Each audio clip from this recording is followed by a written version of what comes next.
hypnotic dance. She holds me here with only a glance. She's over me. She's over me.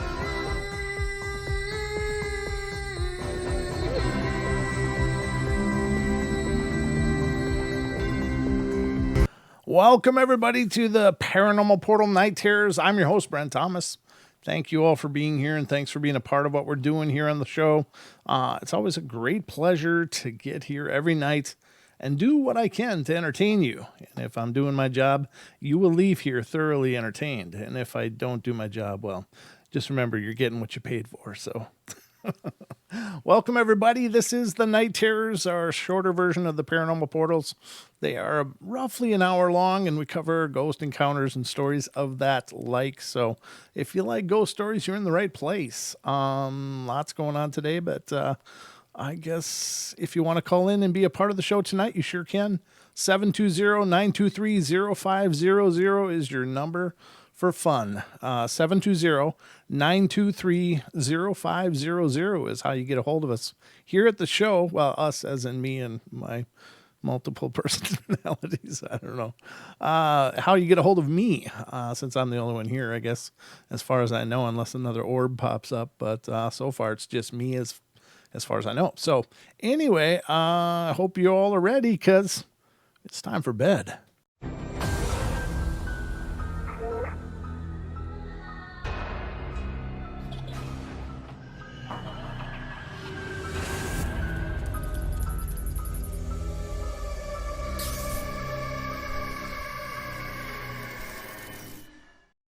All right, ladies and gentlemen, if you heard me say, hey, the orb, and you're going, what the hell is he talking about, an orb? Well, last night, just to recap quickly, I was a guest on Hidden Existence with Daniela Iolo over on her channel, and we had a great time with her and the Blue Line Bigfoot guys. And during my visit there, it was observed that there was a little orb that kind of happened from like here and drifted over to here and then went down and disappeared before it went off screen.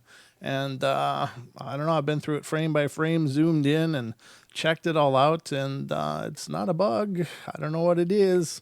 There's some strangeness going on, but that's kind of the case here in the portal. So if you want to check that out, check out the recap of that, then please do.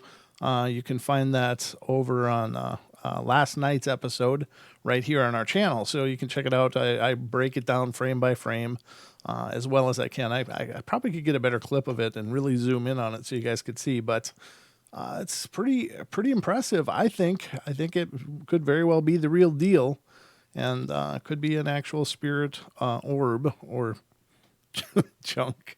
I don't know. It's really small. It's like literally about the size of a pencil eraser, maybe. And so it's not like a profound orb coming through or something, but I don't know. It's a good capture. I think it's, I can't find any reason that it's there, and I find it very interesting. So anyway, check that out if you're curious to learn more about that. So, I got ghost stories here pulled up for you tonight. So I'm going to dive into that. First of all, how's the stream looking, everybody? Is it looking good? Is it streaming good? Are you getting lag, or does it seem to be working just fine? Just let me know. Man, I can't say that on the air. That was clever, though. I like that. Never mind. I can't even go into it. In the spirit of keeping this a family show, I'll leave that alone. But that was funny. I appreciate that. Good humor. All right. So anyway, let's continue. Kev was lagging. Lewis, I see that. I don't know. There's a lot of weirdness going on out there. I've heard rumblings that there are, and this is absolutely hearsay. I have no grounds for this on my own. It's just things I've heard. But apparently there is some push to be able to shut off the internet, and so there's a lot of testing going on out there, which could be some of the reason people are experiencing throttled internet. That's very, very, very concerning if there's any fact to that at all, because that would imply that there could come a reason why they wouldn't want people to be able to communicate, and that is just terrifying. That's all I can say. That's a scary version of reality if that's actually true. But I don't know. I guess time will tell. Nothing we can do except try to do the best we can and have the most fun possible while we're doing it. And that's my motivation for all of this. But let's get to the ghost stuff and see if we can relax and have a good time here on the portal. So the story tonight that I'm going to lead off with comes from Utah, or Utah, if you pronounce it differently. And it has to do with psychic medium experiences. It says, I'm not an easy sell, although I'm quite convinced that spirits are among us. Whether we can always perceive them or not, I still roam this plane with a solid and healthy sense of skepticism. Along with my skepticism comes some degree of psychic ability, especially clairaudio, and as you will see, something called radiosynthesis. I've not heard of that. Radiosynthesis, which means the ability to feel the emotions of the dead at a particular location linked to an event. Huh. So it just sounds like empathy to me. But anyway, I've had a few instances of what I couldn't call real connection with the dead, but what I'm about to relay to you was so profound and powerful that it changed my view on the afterlife forever. Last spring, my wife and I decided to make good on a long-time desire to go on a ghost hunt with a local paranormal research group here in Salt Lake City. The hunt started with a couple of orientation classes at a local high school, Taylorsville High for any Salt Lakers who might know of the place. And then in 3 subsequent weeks, we would be off to our various investigation stops around the area. When we first walked into the school, we entered from the west side, and I was smacked dead in the face with such a bone-chilling, foreboding cold that I immediately wondered if the school's air conditioning system was raging out of control. We continued on to the east side of the school, where the class was the first to meet. The teacher was also the director of the paranormal group leading this foray, and he informed us that in 3 weeks, the last stop of the investigation would be the very school we were in. Because back in 2001, this very school was the site of a tragic student suicide. He wouldn't give us any details past that, but said the school had reported quite a few incidents of ghostly activity, which definitely pointed to the continued presence of the dead student. He suggested to us that we use our acquired skills from the earlier site investigations to help us in learning about the suicide and any presences we felt at the school. He wouldn't tell us the student's gender, name, or where the student killed themselves in the school, and that was up to us to feel in the final trek of the class. We proceeded to the various haunting sites, but I just couldn't shake the story of this poor student, who I definitely got the impression was a male. Over the days, it mounted an increasing pressure on my mind and heart. It invaded my dreams, and I would be working on something and suddenly be overcome with this intense, near suffocating dread and regret that often forced me to get up and take a walk or run an errand to try and expel it from my thoughts. It accumulated in a sense or a sudden breakdown of some kind where I just exploded into a crying fit. Unable to catch my breath, I talked to my wife, who's a licensed counselor, about it, and she said that I should not push it completely away, but try to put some boundaries in order to protect myself. In the end of the class, we were unfortunately unable to attend the search for the Taylorsville High ghost. But to be honest, I was a bit relieved because this poor soul had been haunting me since the class began. The internet is a wonderful thing and would have been very easy to use and cheat on the instructor's challenge for us to learn what we could about the school ghost by using our senses alone.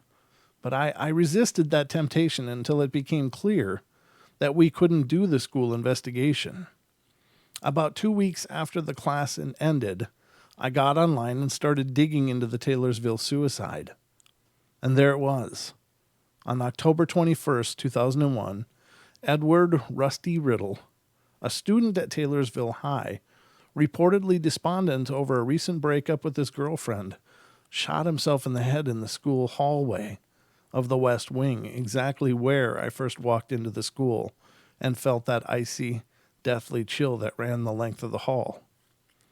Immediately, the awful set of feelings flooded me again, but this time with such clarity. It was like Rusty was conveying to me that he was still around, confused and angry and profoundly regretful about what he had done to himself and his family. I didn't see anything and I didn't hear anything.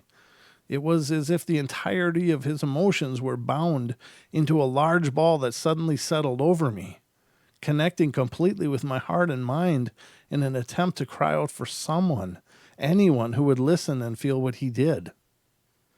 That wasn't the end of the events.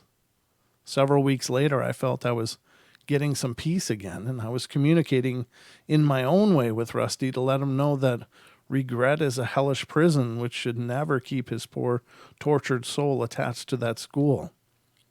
I was out one night, and I wanted to pick up some dinner through a drive-thru and to take home, and I pulled into the Stonecutter on 5430 South and 900 East and ordered through the drive-up window.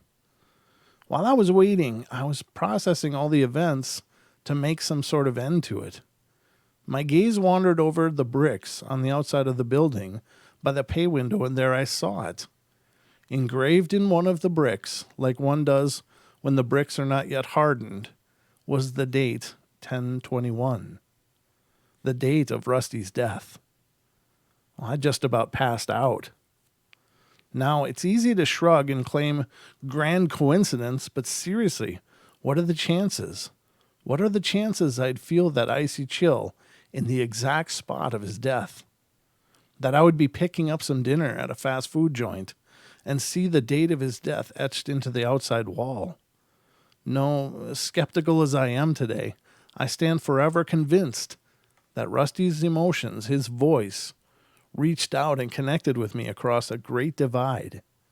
He not only touched me in a way that no one else has, but taught me that who we are and what we feel can stay around long after we're gone, especially if we are hurting because we are stuck. I still silently pray for Rusty. He was so angrily imprisoned by his own regret, and I can only hope that now or soon he will be released from that awful burden. Wow, that's really powerful. Who would have thunk it? Huh. Yeah, it's one of those things. It only takes a second to happen. And it takes so long, it can be generations to maybe finally heal. Or for someone to finally come along that can help fix it. I don't know. That's a great case that if he is stuck there, you hope that somebody would make the gesture to try to get him to cross over, because that's got to be horrible. And you hear about that sometimes ghosts relive their death state. That's what they relive over and over and over and over. And how brutally horrible is that? So I think if there is a hell, that might be it. That might be what it is. I don't know. That's just horrible, though. But hopefully Rusty's soul is at rest. I can only hope. Now here's another one. This one's coming from Kentucky, and this one has to do with poltergeists and physical manifestations. And I'll tell you, with poltergeists, this is a confusing one for me. Willow's Weep. Yep, I know about a little bit about Willow's Weep. Yeah. Sorry. An itch in my ear. There. I think I got better. Let's see. I do want to go over one thing that was emailed to me today, and this is by our dear friend Barb Charlton. She's offering a free workshop, and I'm going to read some of the details of this for you guys because I think it's pretty cool. Now, if you're not familiar with Barb, she's been on the show, and what she does is she's has this specific modality for treating people with anxiety and PTSD, and helps people work through some pretty horrible stuff. And she's been very helpful to us here on the show in that she's offered her services to people that have been through horrible paranormal situations and are dealing with the profound stress of that. and she's helped a lot of people, and she's done some really great things. So she is doing a workshop, and I want to just pass on, that information for you guys, so that if any of you are interested in attending that, that'd be great. And she said, Brent, would you be willing to announce a free EFT training aimed at teaching people to tap so that they can handle all the closeness of the family during the isolation? Quarantine and isolation during the virus pandemic can test the nerves of the strongest family unit. It can feel like an awful holiday dinner that seems to go on forever. I'm offering to teach you EFT tapping at no cost to keep tempers in check and fears at bay. Give me 30 minutes and I may just give you a little of your sanity back. For the link to the private and secure Zoom video conference room, go to Barb's Facebook page, Metaphorical Archaeology LLC. Again, Metaphorical Archaeology LLC, all one word. The event is listed there along with the link to get yourself set up with Zoom. And that's, just kind of a meeting application. Excuse me. You need to show your face on the video. You do not need to show your face on the video conference, but you do need to be able to see Barb so that she can show you the tapping points. Use a smartphone, tablet, or computer with a webcam and walk you through a sample tapping session. It works especially well with kids. The old, he's tickling me, can be reduced to nothing in less than a minute. Saturday, March 28th at 3 p.m. Central Time, and you can access this from anywhere in the world, and the call is limited to the first 100 participants. So jump on the video conference early if you're interested in attending. If you have any questions, you can email barb.e as in Edward, F as in Frank, T as in Tom, at gmail.com, or call or text, call or text 214-995-3754. So again, you can look for her website on Facebook, and it's Metaphorical Archaeology LLC. All one word. That's her group on Facebook. And if you have any questions, barb.eft@gmail.com, or call or text 214-995-3754. And there is a link.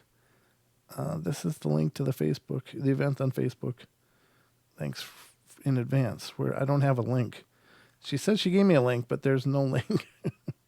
So, but just check out Metaphorical Archaeology LLC on Facebook, and I'm sure there's information there about this workshop if you're interested. You're welcome, Lindsay. All right, so let's continue on here. We keep things interesting. We do, Bomber, you're right. We're always interesting here in the portal, but so is the paranormal. The paranormal is never boring. It's never a dull thing. Now, investigating can be incredibly boring, but the paranormal itself is incredible. All right. Here we go. Interesting, eh? That's right, Fawn. Interesting. It's always interesting up in here. So we're going to go to Kentucky again, as I was saying before, talk about poltergeists and physical manifestations. This has been going on for about a week now, the electronics thing, and I live in a fairly new house. My mom has lived here her entire life, and no one has died here, and there was only one man who lived here before her, who's the builder, and he's not dead. My grandpa died when I was little, but he wouldn't haunt me, nor my mom or my sister or my father. My phone has been randomly turning off a lot lately, turn it on for a few minutes and then it just turns off. The battery's fully charged and everything. Well, I don't know what's wrong. Same with my laptop. Only it won't turn on until after about 20 minutes, and you have to keep trying. I also feel an unknown presence everywhere in my house, but it's the strongest in my room. I have no idea at all who it is or what it is, and I'm completely freaked out to be anywhere in the house by myself, or at least when I am by myself. I listen to music to keep the creaking and the weird noises out of my head. Whether I'm in the living room reading by myself and the radio's off, It sounds like an animal is in great pain under my bed. The only problem is I don't have any cats in my room. I have 3 cats. And I jump right out of my bed and sprint down to the room where everyone else is. I have to turn on every light in every room I pass, and I turn them off ASAP though. And I'm afraid to go to sleep at night. My closet door has to be closed, my door open, and my phone on. It stays on at night for some reason. I got a new bed and it doesn't have springs, but my old bed did, and they'd creak, and I would think it was one of my cats, but where I looked, there would be nothing. If you have any information, please tell me. I wish I knew what was going on, and I really want to know what it is.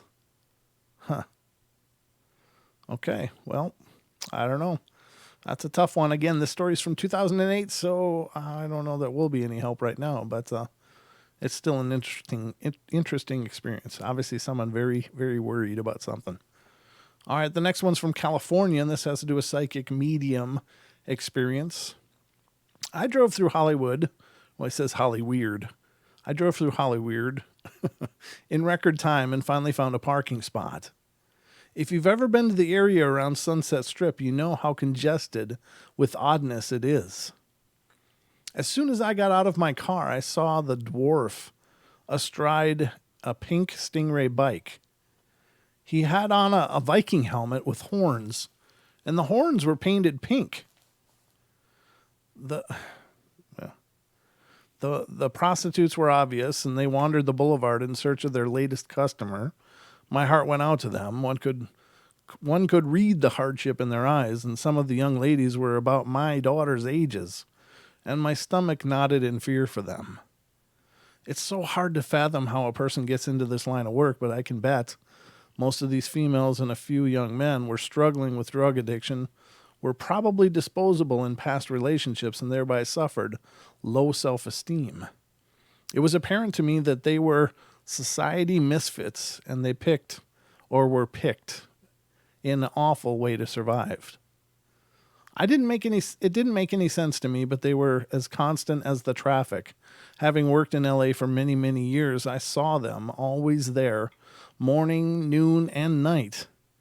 The faces changed often, but the numbers never did. Well, I hurried past them on my way to the nearest cafe, and I wanted to get there in plenty of time to settle in before my appointment arrived. Nearly tripping over the flowing train of a person. I can't use all these things. Who chose to skip down the street wearing a fluffy white wedding gown. I made it around the corner and into the cafe. It was a relief to find a corner table away from the hustle and bustle of the street outside. I ordered a plain black coffee and took a look around the little establishment, and it was filled with the usual Monday morning Jack and Jills, all of them slurping away on their caffeine drinks, hoping for the Java jolt to wake them up, and quickly. By the looks on some of their faces, I could see it would take more than a morning Java to get them functioning again. The junkies were so easy to spot, and I could see demonic entities sucking on what little life they had left. It just sickened me, and I could feel their internal clock ticking down. The ones in here, they were too far gone to help. I stared at the blackened areas around them and shuddered. The laughter and joy coming from the demonic isn't a good sound. It is a gleeful sound of success, and when I hear it, I try to shut it out. I want to break into tears knowing another soul is given up. Some give their souls with abandon, never thinking about the consequences. They drown their choices in booze or drugs and don't think about it again. When I see them, it's like looking through a hollow tube. The soul is chopped up into big holes, and it's being occupied by the obscene. The bad ones, demonic and dark entities, come and go from the host or from the lost. The outcome is what you would see before you, a gaunt, bloodied, dying human body. They're usually dirty, disheveled, and clothing hanging off their wasting away frame, and then the smell hits you. It's the smell of imposing, lingering death. By the time a person gets to this point, there isn't anything I can do for them. It's up to them to fight back, regain who they once were, but it doesn't happen very often. Sitting in that little cafe, I tried to sit quietly, but my eyes were following the paranormal activity around me, and I saw the ghost of an overly emotional elderly woman tugging away on the skirt of a young woman. Of course, the young woman was blissfully unaware of her elder relative, probably a parent or grandparent, pulling on the hem of her skirt. In the coffee line, a gentleman in a plaid tie was conversing with a middle-aged businessman, and I could see there was another ghost, and he was whispering in the ear of the man with the plaid tie. The middle-aged businessman looked annoyed, but I couldn't hear what they were saying to one another. At a table across the room, I felt the energy of someone hidden in the shadows. An old partition stood as decor, and I think the entity was staying out of sight. I knew he or she was there, and I watched to see if it would show itself. It didn't, so I moved on. And my eyes roved to the other side of the cafe. A purple tutu caught my eye, and I looked into the face of a spirit person sitting on the floor next to a 40-something female. The woman on the floor had dropped some paperwork and was trying to scoop it up and place it back in order, and the purple tutu was worn by a 50-something, how he appeared to be seen as an individual choice, ghost man. And I saw a very hairy man in sleeveless purple leotard. The tutu was vibrant purple and jutted out inexpensive tulle, Tulle. I don't know what the hell word that is. It had to have been specifically made tutu because the gentleman showed himself to be quite heavy set. Yeah, they don't usually make them that big. Sorry. I don't know. It's just me. I don't know. What do you want? This is one of the strangest visitations to date, and I watched to see what would take place next. Of course, a waitress finally came to refill my cup, so I took a moment to smile up into her eyes, and she didn't smile back, so I mumbled a thank you and looked away. The table next to mine was vacant, but a young ghostly woman in her teens sat on one of the seats. She was quiet and stared straight ahead. Her hands were palmed down on the tabletop, and she didn't move. Her hair was perfectly coiffed, and her clothing screamed the 60s. The bright colors and the ratted hair, heavy eyeliner. She was a picture-perfect example of a model, thin for that period.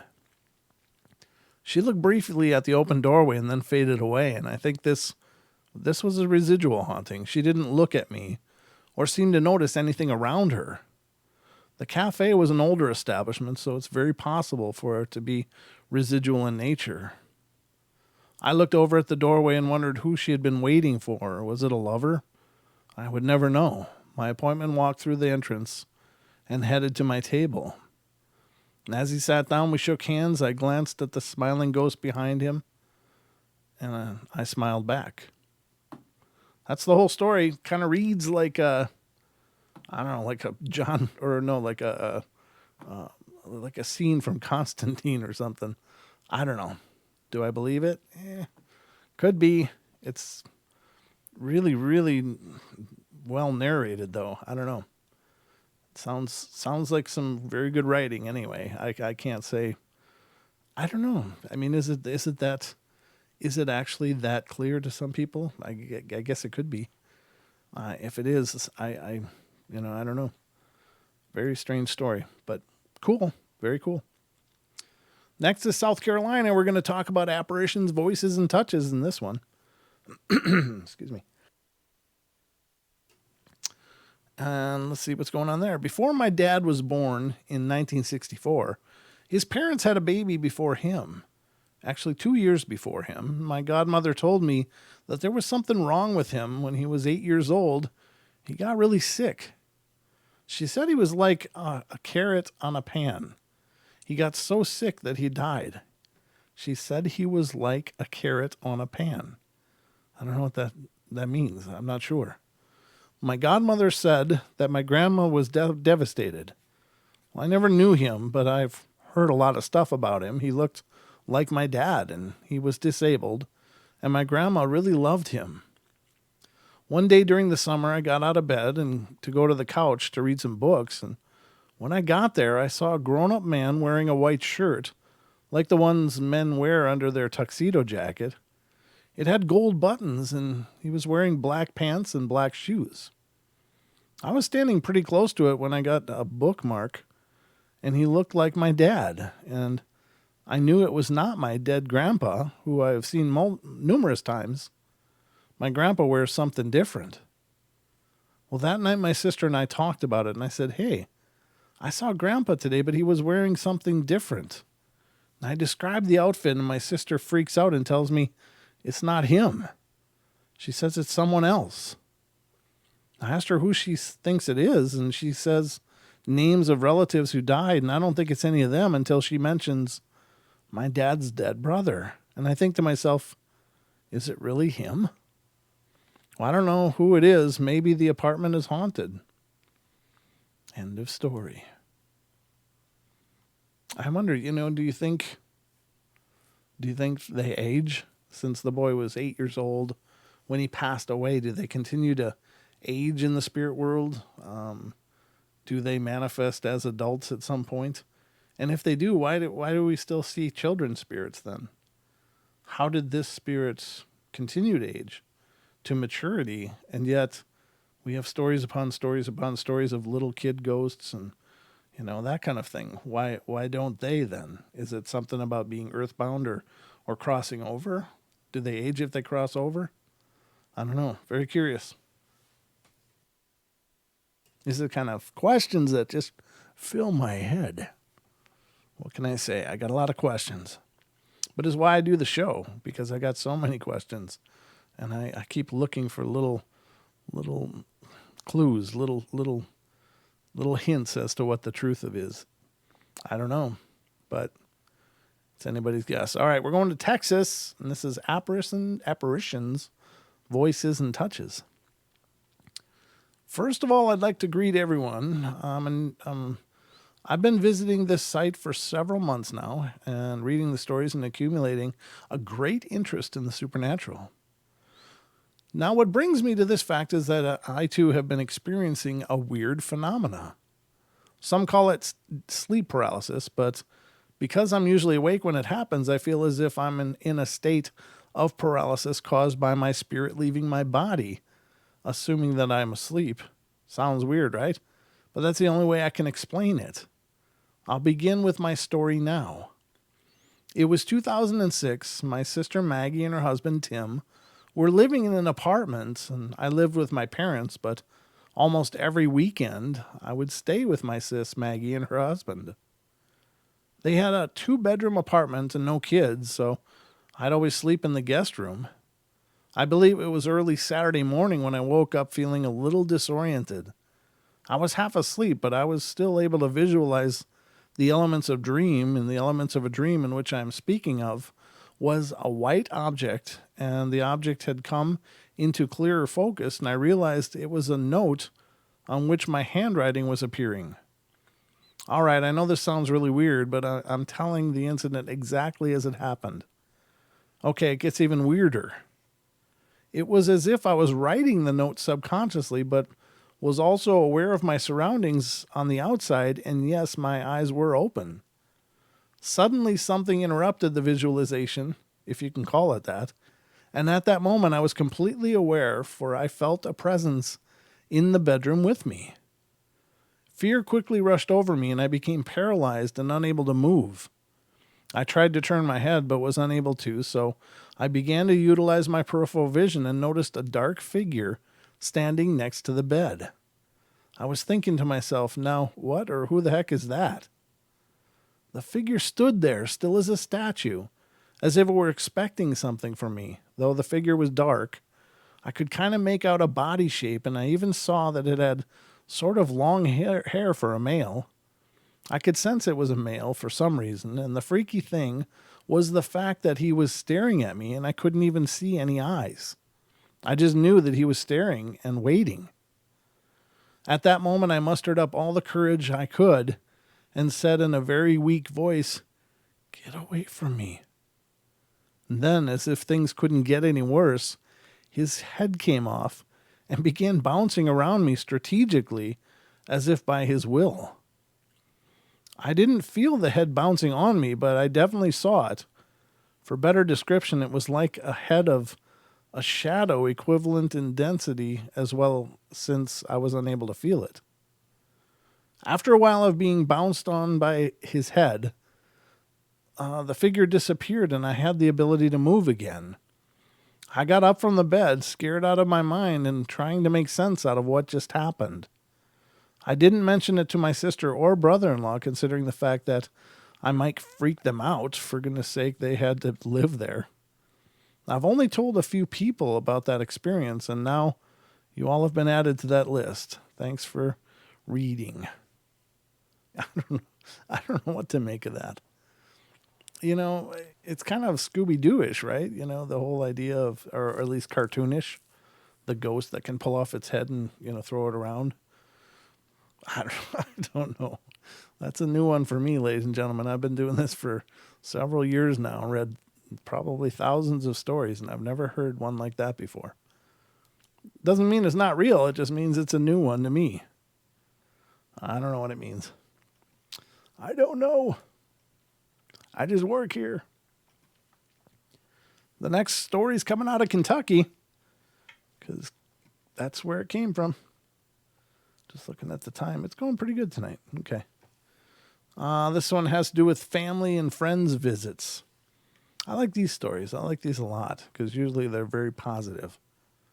I went to my grandma's tonight, which is the 16th of December, 2008, around 5:30 p.m., and I was with my mom and dad. And my grandmother had to go to the hospital because she hurt her back, so we wanted to make sure she was doing well, and my mother wanted to make cheese balls for a Christmas party.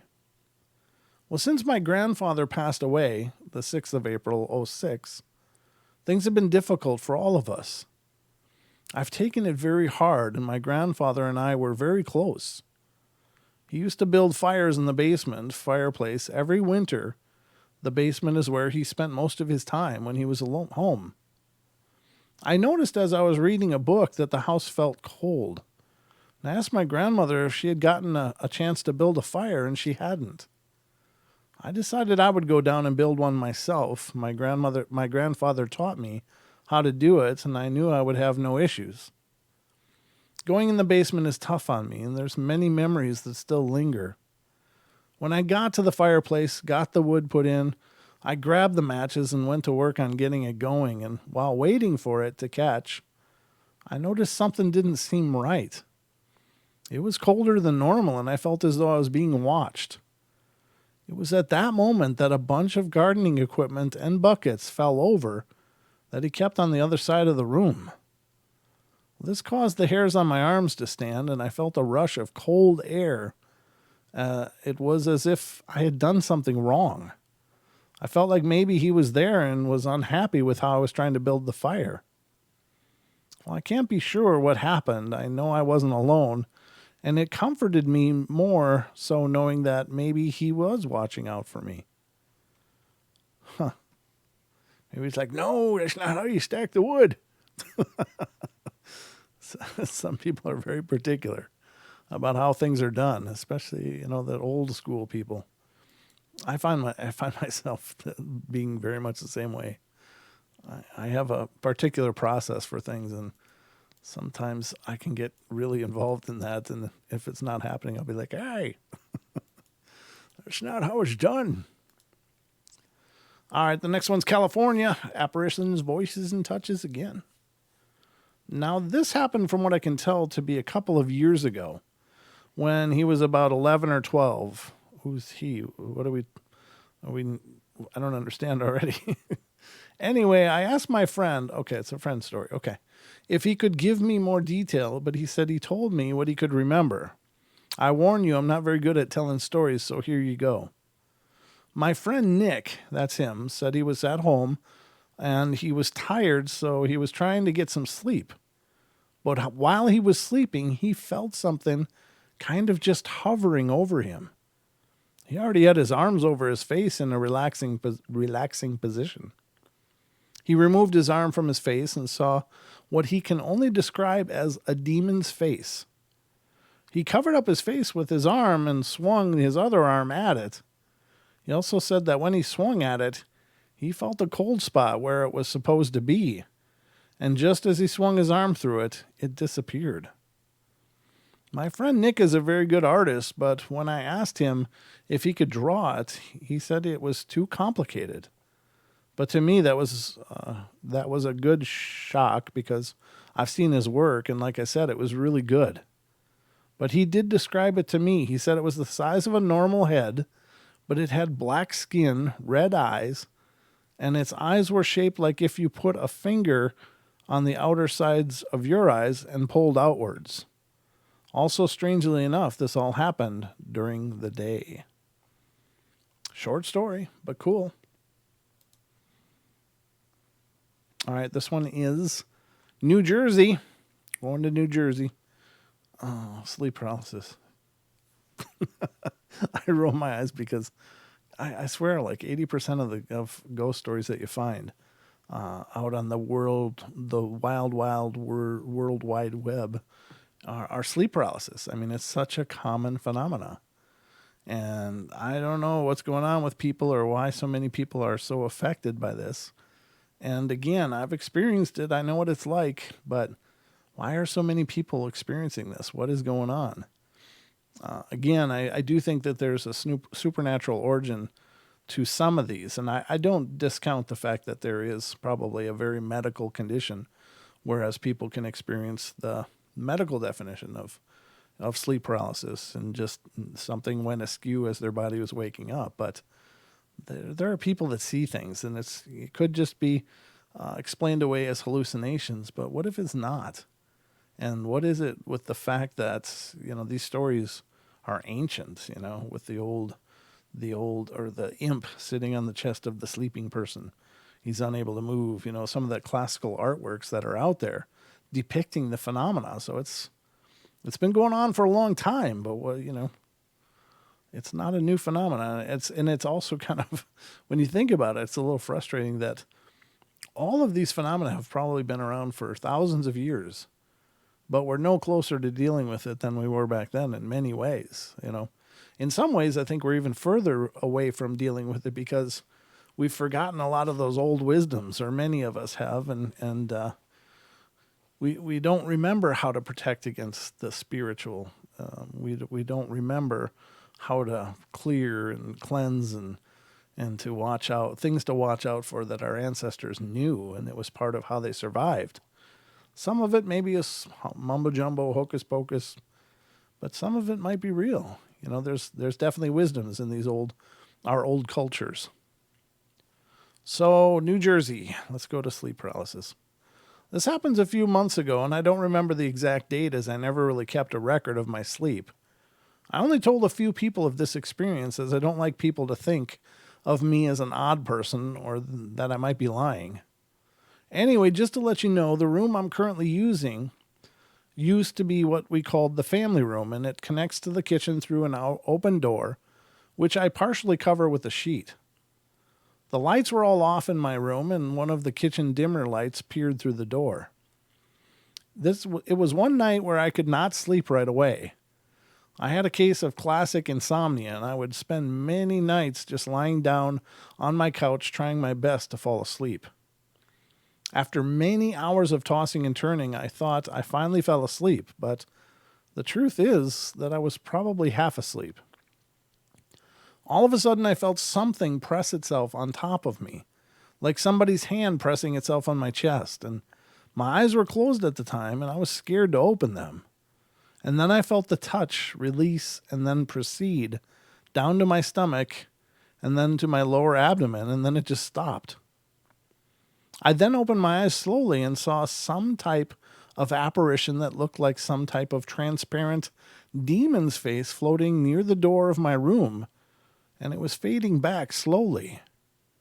During this time, I tried to call out to my parents, but to no avail. I could barely utter out my voice to call them. A few minutes later, my eyes were wide open, and I pondered to myself all night if I was dreaming or not, because I felt pretty sure I was awake when I felt that thing touch me. I don't know. That's scary stuff. Illinois is next, ladies and gentlemen. Haunted places. I think it says it didn't say think. Sorry, I, I just inserted a whole new word. I don't know why. I had something interesting happen here over the weekend. As posted, I have moved to a new apartment, and if you haven't read my other encounter, I suggest you do. Well, if it was before this, we have. It gives background on where I lived. My parents had a cat named Philip. He's actually is mine, but our apartment does not allow pets, and Kyle is not a fan of Philip, and Philip is a pretty well-tempered cat around the age of 5. Basically, he sleeps, eats, and likes to play in running water. And that's it. He doesn't like cat toys. He doesn't like to be picked up or brushed.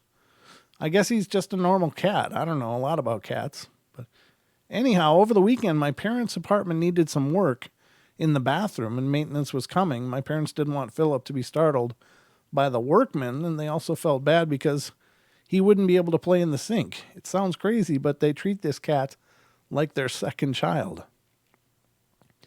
With such short notice, they couldn't get him into kitty daycare. Yes, it's real. And yes, my parents call it kitty daycare. So they asked if he could spend Saturday with me at my new place. I was a little reluctant since there's no pet clause in our lease, but my landlord is out of the country for the holidays, and I thought I'd take a chance. Well, they brought Philip over, and I got his food, water dish, and litter box set up in the kitchen. Of course, he's a little shy at first, but found a nice napping place in our living room, and he slept, ate, and slept again most of the day. Well, sometime around 5 p.m., he decided to explore. He ended up in the office spare bedroom, which I was in the living room, and I started to hear him meow. Not really meow, but whine. Well, I figured he had gotten lost and needed me, and I came into the room to find him sitting square in the middle. His whining turned into hissing, and he was staring straight up at the ceiling. We're talking one angry kitty hissing. He was so focused on the ceiling, I didn't want to get too close to him, but I wanted him to get out of there, but he wouldn't budge. I tried talking to him, patting the floor to come closer to me, but he would not stop. Finally, I got his food bag and shook it, and of course, Philip, never to turn down food, turned and looked at me and started to coax him out. We walked out of the room, and the whole time his head turned, as if he was looking over his shoulder, and I fed him, and he ate a little, and then he sat on my lap until my parents came to get him. The only time he moved that day was when I had to get up. As soon as I would sit, bam, right in my lap again. Philip never liked sitting in my lap. He always would jump off. And there was nothing on the ceiling, no bugs, no fan. And our ridiculous neighbor was actually gone for the day, so no loud music, movies, or adult films were playing. Now, I don't know what was going on, but maybe he was anxious to be somewhere strange. Maybe he was just being goofy that day, but that distinct stare reminded me of my dog Smokey when I lived in I don't know what Lisle is, that Lyle? Smokey would get this distinct stare at something in the kitchen, very focused. This might be nothing, and Kyle says he's just crazy. Any opinions? I think he saw a ghost. Sounds like they do. Cats are famous for being aware of spirits, that's for sure. All right, let's go to the next one. I've got one more open. Let me just check the time here. This will be about perfect, ladies and gentlemen. This will be about perfect. So this is Tennessee, and it has to do with sleep paralysis. Good Lord. Yeah, I'm not going to read this one. I'm tired of sleep paralysis. I just get bored of it. Too many of them. This one sounds good. Let's see this one. This is also by the same person that wrote that one in the diner. But it's not too long, so hopefully it's okay. So this is California, and it has to do with white owls. I was never curious before. Now, I'm overwhelmed with emotion. To be honest with you, I never gave it much thought in the past as to why they follow me. No matter where I go, they are always there watching me. I'm talking about white owls. These are incredible white owls, so very perfect, so very quiet. I didn't know owls could become so huge. Let me be clear, these are huge owls. I can see every detail of their faces, their eyes, and every feather as it ripples over muscle. On any given day, I have at least a pair of them nearby. They sit and watch, and I can feel them before I see them. Their size is significant, and they have a phenomenal wingspan, and they are glaringly white. There are flecks of black and gray, but the feathers I see is the white, and it's like they're glowing at times. So in my head, I'm picturing Hedwig from Harry Potter. The only time I don't see them around is after dark has set in. Maybe they're out hunting at this point. I always thought they were nocturnal beings, but maybe these are spiritual beings I am seeing. When I've been ill, they are there, and when I'm sad or lonely, they're there. I get a spiritual lift when I spot them, and they are so majestic. The beauty of these birds is incredible, and I don't think they stand for death, or I would be gone by now. Wait, I just realized I have seen them at night. In one of my published experiences, I wrote about being at the small boat harbor, and the owls appeared briefly to me then, and I thought I was seeing ghostly apparitions, but they turned out to be a pair of owls. I'm in awe. What a realization. Writing it down has made it all clear. These white owls must be spiritual beings. I've been seeing a pair or two pair throughout my life.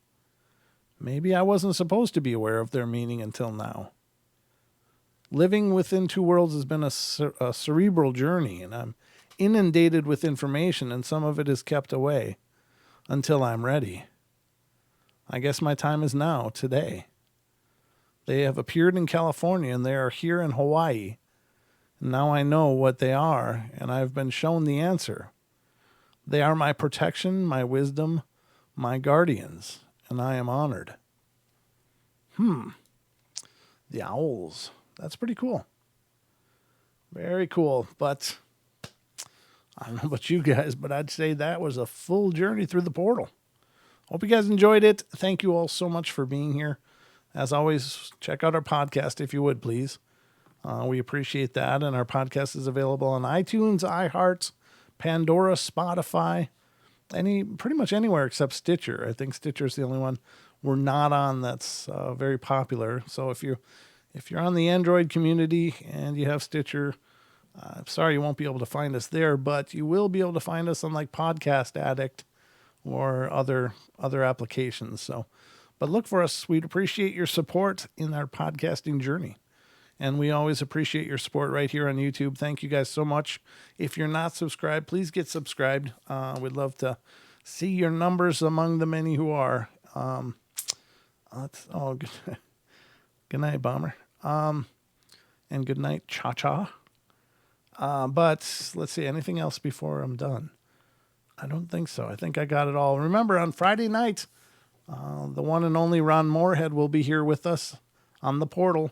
And if you're not familiar with who Ron Moorhead is, he's one of the group who recorded the Sierra Sounds in California. And the Sierra Sounds, of course, are the famous vocalizations of Bigfoot, where it seems to display or showcase their language, their verbal skills. And so a pretty amazing thing. So definitely check it out. Friday, again, Ron Moorhead. And then on Saturday, Joe Roop will be with us from Lighting the Void. I was a guest over there on Joe's show and had a great time. And Joe will be here, and we can turn the tables and put him in the hot seat, which would be wonderful. So that'll be on Saturday night. So Friday and Saturday night is going to be epic.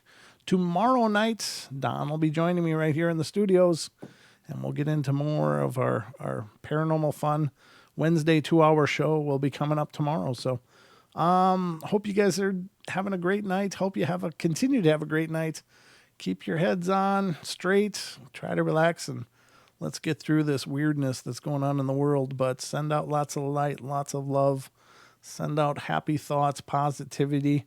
There's going to be a lot of people going stir crazy, and hopefully the Paranormal Portal can help with that a little bit, just for a little while. Maybe it'll make a difference. But I love you all. Be good, be kind, be nice. Take care of each other, help each other out. Find the magic in every day, and remember to laugh as much as you can. All right, everybody, that's going to do it for me. Good night and sweet dreams.